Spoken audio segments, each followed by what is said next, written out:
Hey guys, Eternize here. Today we're gonna make a lead from scratch. We're gonna focus on the writing of the melody and the chords, and from that we can fill in the rest of the elements like low end and arpeggiators. Alright, let's get into it.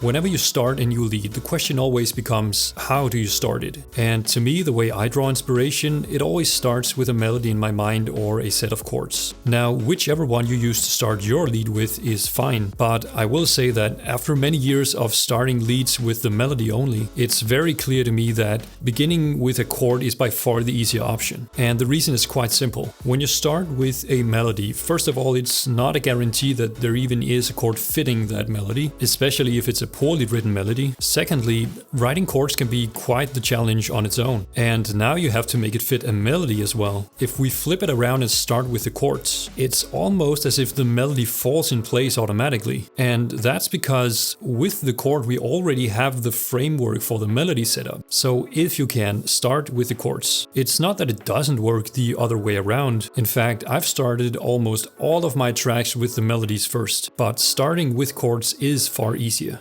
Alright, so to start our lead, I've already made this chord progression.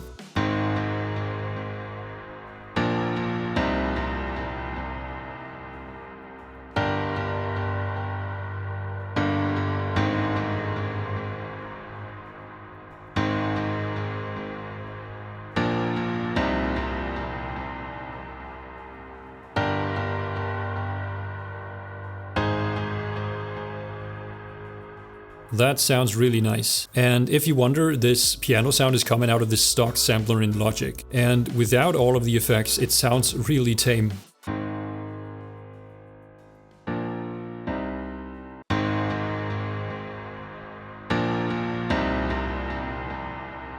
Now that we have our chord, I'd like to get straight into writing the melody, because listening to this chord, I already have some ideas in mind. I can almost hear it play out with the chords, so let's write the melody. Remember what I said about the chords being the framework for the melody. If the chords are written well, the melody tends to fall on the same notes as the notes making up the chords. And this is why people are using ghost notes to mark where the chords are, and then you can draw your melody on top of those notes. Now, Logic doesn't have the option of ghost notes, so we're gonna make our own by shortening the chord notes and muting them in the piano roll. So I'm gonna have our piano chord playing and then write the melody at the same time.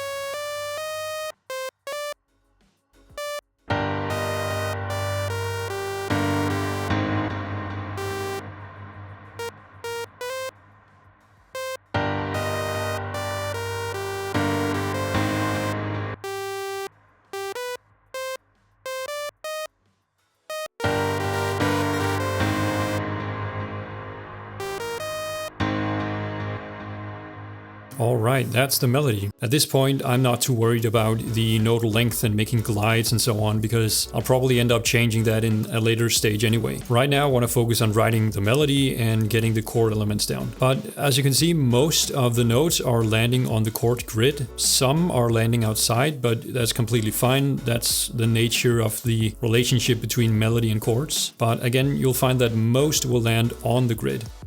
The next step would be making some lead chords. Once again, we're going to use our initial piano chord as the base to work on. So we're going to copy that down and move it up an octave or two.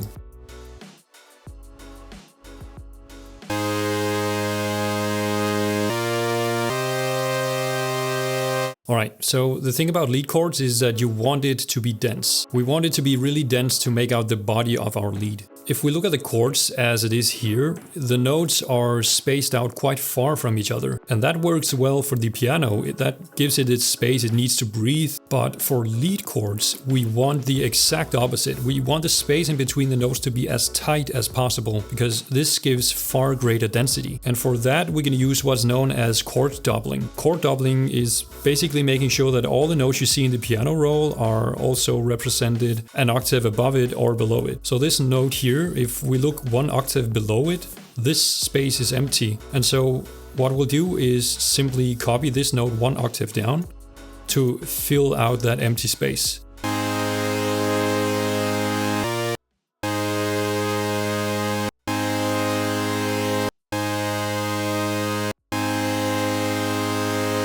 Now, the thing with chord doubling is that this chord is still the exact same. We haven't changed any of the notes, right? We've just added more of what's already there. And so we'll do this all the way through.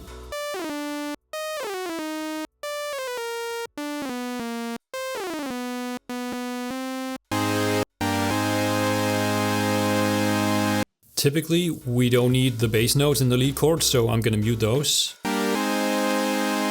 And then you see that because we took the chords from the piano, some of these notes are placed higher than the others. Now, these are the lead chords, right? And they're playing under our top leads. So we want them to be uniform to give the same energy to the lead all the time. So having some of the notes being higher than others is not a good idea. Generally, you want them all to be around the same height. So let's fix that right now using the same technique as with the chord doubling.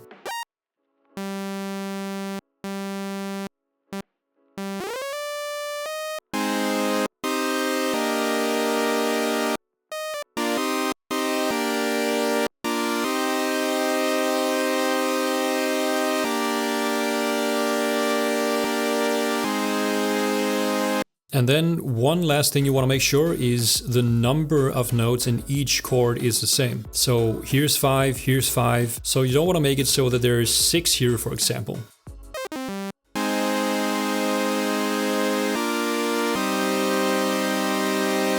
And once again, that's because we want the output of energy to be equal across the entire lead. Now that we have our lead chords, we want to set it up so that the chords match the melody. And the easiest way to do that is simply copying over the melody, put it over the chords, and then match the length of the chords every time the melody is active.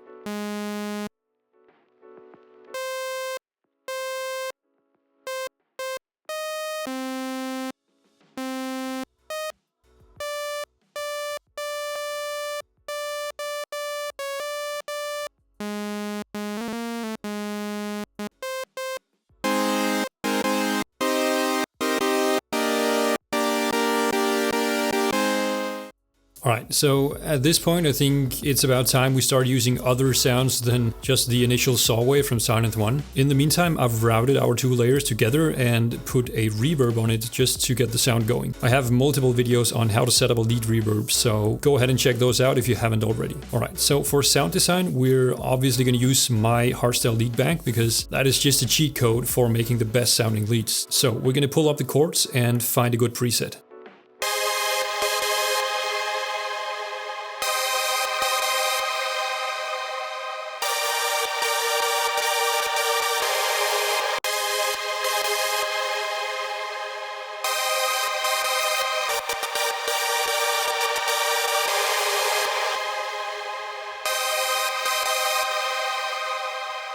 Alright, I like that. Let's move on to the top lead. I think I'll stick to the clean section, so let's see what we can find.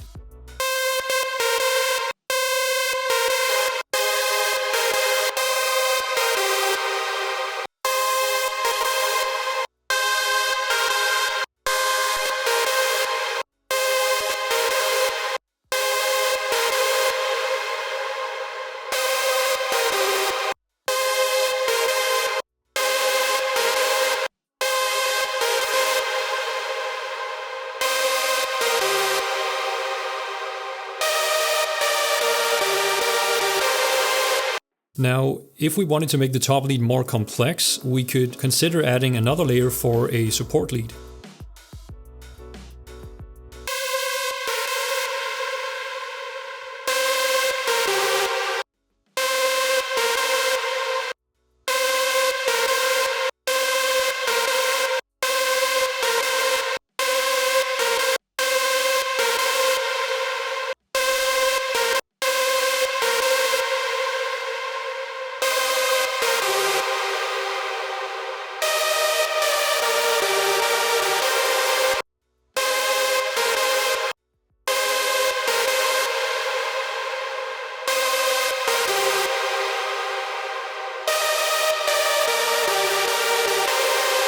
This is often the way I do it, so that I have a top lead, a support lead, and then the lead chord to make up the full lead. Alright, let's do something with the low end. Once again, if we pull up the chords from the piano, we probably already have the notes needed for the low end.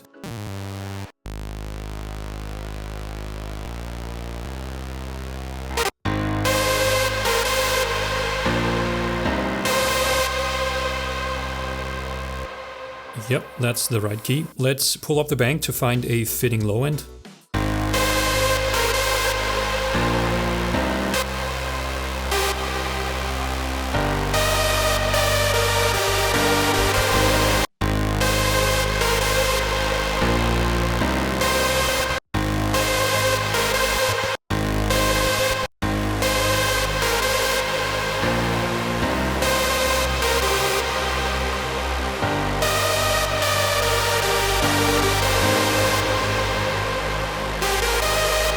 Now, of course, we could sidechain the low end to the melody and optimize a bunch of other things, but this video isn't about mixing, it's about composing a lead with a melody and chords. At this point, we pretty much have all the layers we need in a lead. From here, you have the options of adding pads in the background and mid basses and arpeggiators. And just to give you an example, if we wanted to add an arpeggiator, we would once again take the chord from the piano, chop it up into an appropriate pattern,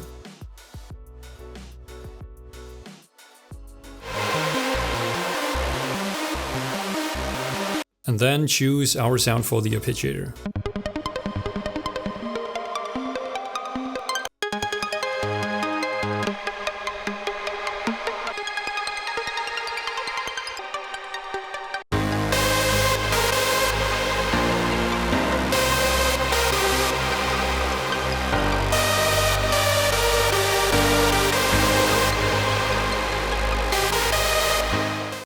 At this point, hopefully I've made it clear that the chord really is the foundation for everything in the lead. We derive the melody from the chord, we derive the chord from the chord, as well as the low end, as well as the arpeggiator. If you start with the chord, it's much easier to make the other elements fall into place. It's not impossible to start with a melody. Like I said, that's what I've done 9 out of 10 times in my released tracks, but it's very clear to me that the chords are the foundation of the lead. And if you can't make a chord work with your lead, the lead is doomed from the beginning. So if you start with a melody, see if you can make some fitting chords and do it early, because that way you know if your lead and melody has potential. Alright guys, thank you so much for watching. If you're interested in the lead bank used in this video, link is in the description. Like, comment, subscribe, and I'll see you in the next video.